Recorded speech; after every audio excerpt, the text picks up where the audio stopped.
अस्सलाम वालेकुम या अहलुल बैत। घर के अंदर हजरत फातिमा रज़ियल्लाहु ताला अन्हा और हसन और हुसैन रज़ियल्लाहु ताला अन्हुमा मौजूद थे।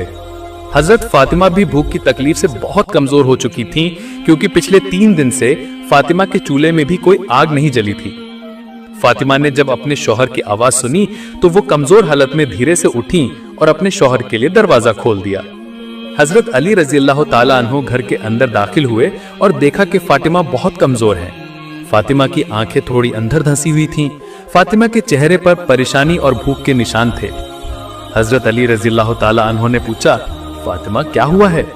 फातिमा रज़ियल्लाहु ताला अन्हा ने कहा, आज कुछ दिन पहले ही आप दावत के काम पर चले गए थे। पिछले 3 दिन से हमारे घर में कोई खाना नहीं है। दोनों बच्चे भूखे हैं, वो भूख की तकलीफ से करह रहे हैं। फातिमा की ये बात सुनकर हजरत अली रज़ियल्लाहु ताला अन्हु के सिर पर जैसे आसमान टूट पड़ा।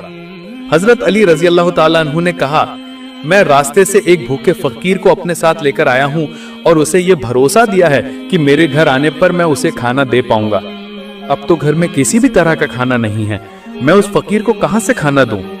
हजरत अली रज़ियल्लाहु ताला अन्हु ने और देर नहीं की। उन्होंने जानमाज बिछाई और 4 रकात सलातुल हाजत अदा की। फिर अली रज़ियल्लाहु ताला अन्हु ने अल्लाह के दरबार में अर्ज किया, तू रहमान है, तू रहीम है, तू मेहरबान है, तू चाहे तो सब कुछ मुमकिन है।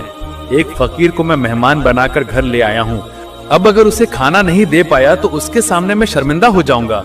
या रब्बुल आलमीन, तू मेरी इज्जत की हिफाजत कर, मेरी मदद कर। मैं अपनी भूख की पत्नी के लिए खाना नहीं चाहता, मैं अपने भूख के बच्चों के लिए खाना नहीं चाहता, मैं सिर्फ उस फकीर को देने के लिए तेरे दरबार में खाना चाहता हूँ। तू मेहरबानी करके मेरी मदद कर, अपनी रहमत से मुझे भर दे। हजरत अली रज़ियल्लाहु ताला अन्हु की ये दुआ अल्लाह रब्बुल आलमीन के अर्श तक पहुंच गई। तुरंत ही अल्लाह रब्बुल आलमीन ने जन्नत से खाने की एक पोटली भेजी। एक गैब यानी अदृश्य फरिश्ता आया और हजरत अली रज़ियल्लाहु ताला अन्हु के सामने जन्नती खाने की वो पोटली रख दी। जब अली रज़ियल्लाहु ताला अन्हु ने अपने मुनाजात यानी दुआ खत्म करके खाने की पोटली देखी तो वो अल्लाह रब्बुल आलमीन के दरबार में शुक्र अदा करने लगे। माँ फातिमा के घर में जन्नती खाने की पोटली थी। चारों तरफ से जन्नती खुशबू आ रही थी। पास के कमरे से हजरत हसन और हुसैन रज़ियल्लाहु ताला अन्हुमा खाने की खुशबू पाकर दौड़ते हुए इस कमरे में आए। हजरत हसन और हुसैन रज़ियल्लाहु ताला अन्हु एक दौड़ में आकर हजरत अली को गले लगा लिया। हजरत हसन कहने लगे, अब्बा जान, पिछले 3 दिन से हमने कुछ नहीं खाया है।